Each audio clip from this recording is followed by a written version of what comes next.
Hello!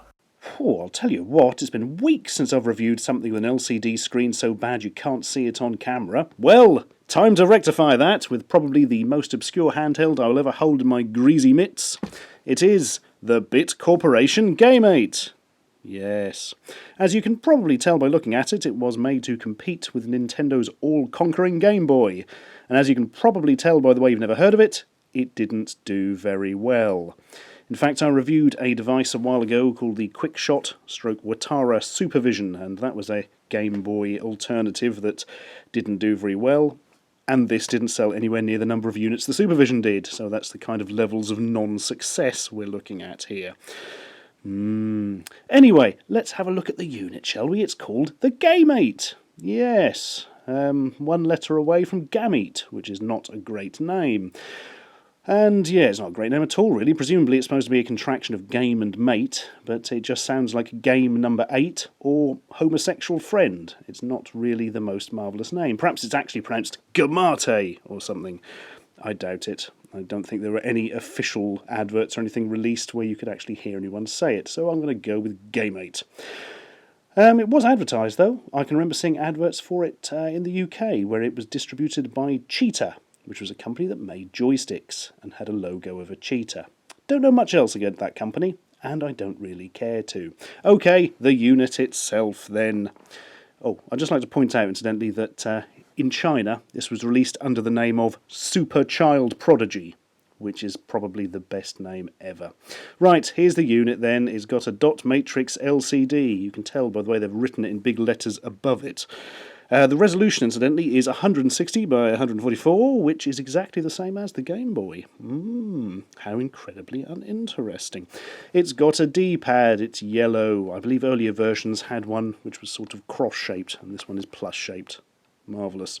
There's a mono speaker, which sounds absolutely appalling. Seriously, plug in headphones if you want to use this thing. Select button, start button, A button, B button.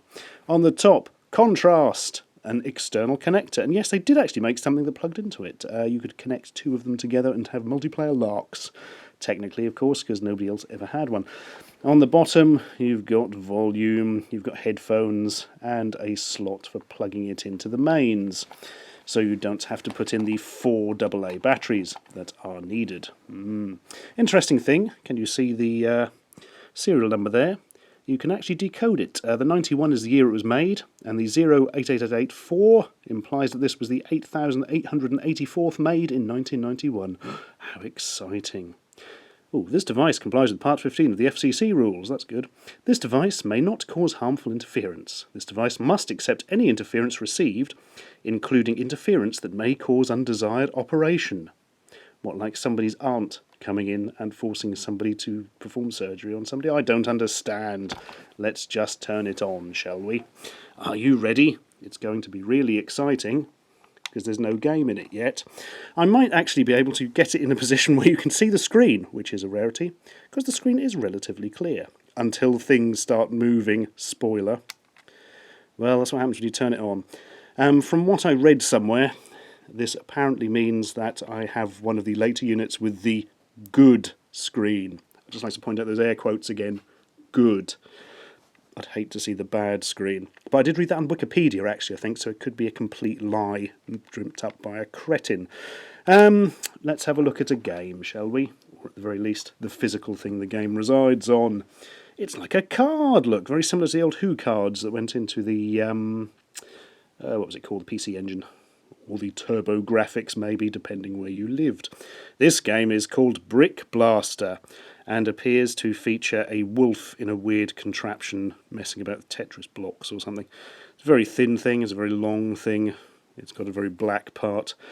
It's got some contacts on the button. It's got some contacts on the bottom. Yes, not on the buppum, which is an interesting word I just invented, and will be the name of my firstborn son. Anyway, what's on the back? Ooh, instructions. Put it in the machine. Could have worked that one out. Oh, I suppose it's showing you the which way round, isn't it? Notes. Don't bend or drop. Fair enough. Don't touch golden finger by hands. Not the golden finger. I presume that means the contacts on the other side, as opposed to James Bond villain. Keep away from heat, water, static electricity, and direct sunlight. Also thought waves and anything that physically exists. Please put in the storage after use. Excellent. Actually, I don't think those are specific notes for the care of these game cards. I think they're just general advice for life. Don't touch Golden Finger by hands. It's just not worth it. If you want to know how many games were released for this, nobody seems to know. Somewhere between 40 and 70, although a number of those were only released in Asia. Shall we put it in then and see what happens? Yes. Slot. Click. What is Brick Blaster? And does it involve blasting bricks? Let's just hope it's not a crappy rip-off of Breakout Stroke Arkanoid. I already know it is. I've played it before.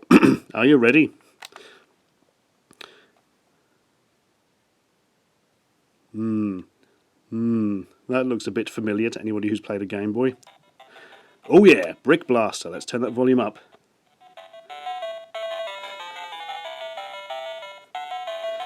Wow, so funky. Shall we have a single game or a double game? What is a double game? Is that like double cream? I have no idea. Single game it is. Start. Stage 1. Good place to start. Oh, no, it's asking me. Yep, here we are. And yes, predictably, it looks like Breakout Stroke Arkanoid. Here we go. Oh, have you noticed one of the problems? I know I have. In fact, it's going to cause me an extreme problem at this angle and through the viewfinder. For you see, in common with other cheap LCD games of the time, you get ghosting on the screen. The original Game Boy had it, the Supervision had it very bad. This has it, well, just as bad as the Supervision, to be honest. I can barely see where the ball is, because when it moves, it ghosts. If you've got a screen that ghosts badly, it would perhaps be prudent to not release lots of games that rely on you seeing a tiny little sprite moving and its exact position and reacting to it like this. I'm doing quite well now. I'm doing it entirely through the viewfinder because with the naked eye at this angle I can see nothing. But yeah, there's some bricks. Knock them out, why don't you? Not very interesting really. I mean, it's competent enough, I suppose, but the horrifying ghosting of the ball is not making things easy. And, it's a bit pedestrian, the game. There's nothing exciting happening with it. Oh, I think I lost it then. I actually can't see. I'm really impressed I managed to keep it going that long, playing it through a viewfinder. I probably deserve some sort of medal, but, I won't get one. Off! That's enough of Brick Blaster. I don't know where the wolf and his contraption came from. Maybe he's the game's end boss or something. Likely. Here's another game. Dino Ball. Focus. Thank you. Dino Ball. It's got like a weird squashed metal ball with giant teeth. A weird shocked anime woman to its side. And was apparently made in 1991. Same instructions on the back. What's all this about then? It looks a bit pinball-y. I don't know why it's called Dino and it features no dinosaurs in the front, but let's turn it on and find out if we get the focus. Focus. Thank you. You're doing really well today. I think it's confused. There's got so many weird light sources going on. I've got two separate studio lights pointing at this thing just so you can see the screen. Go! I really wish that went ba-ding when it reached the top for full rip-off effect. Oh! It's shrieking at me. Din Ball. Yeah, you're not joking. Dino Ball. Push start key. Okay. Push start key. I already have. Oh, I see. It was confirming that. Normal game. Yes, please. Music mode start. Oh, definitely. If it isn't music mode, I'm not interested. No, I don't know what that means. Why isn't it starting? Can something happen, please? Okay, this is weird. Ah, here we go. Oh, look. It's like a pinball machine, only the same. Which means, again, we've got to focus on one bloody sprite moving around that you can barely see. Okay, controls make sense. You press the far right button to flip the right flipper, the far left direction to do the other one. Oh, and it suddenly changed table. Wow. A multi-table thing it is. It's a bit slow. Oh, it's gone right through. I've lost the ball and there's some weird mutant woman. There we go. I'll tell you what, the ball physics don't look great, and unfortunately that is generally what a pinball game lives or dies by. It's sort of floating around oddly, and when it hits solid objects it's kind of flailing and rubbling and going weird. Come on then. Go down here, I want to see the other table. Yay! How do I get to yet another table then? Oh, there's a heart. I've bashed something in the heart and there's a one. I'll back with this one now. It's the world's most confusing game. Oh, no. Oh, you're now in another one. Crikey. This is weird. Reminds me of, what was that PC Engine game? Devil Crush.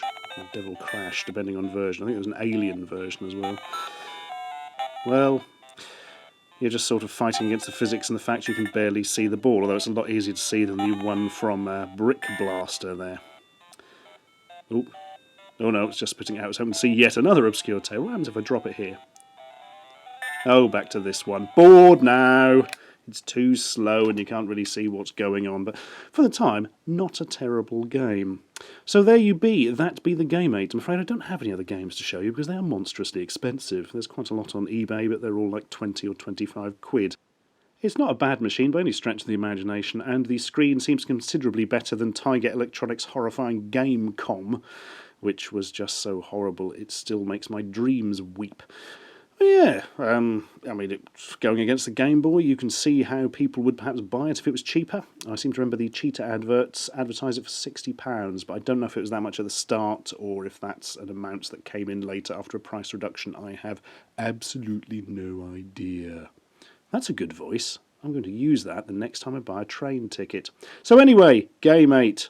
They're very rare. They're not actually that interesting. The games aren't bad, ruined by poor screen. Bye!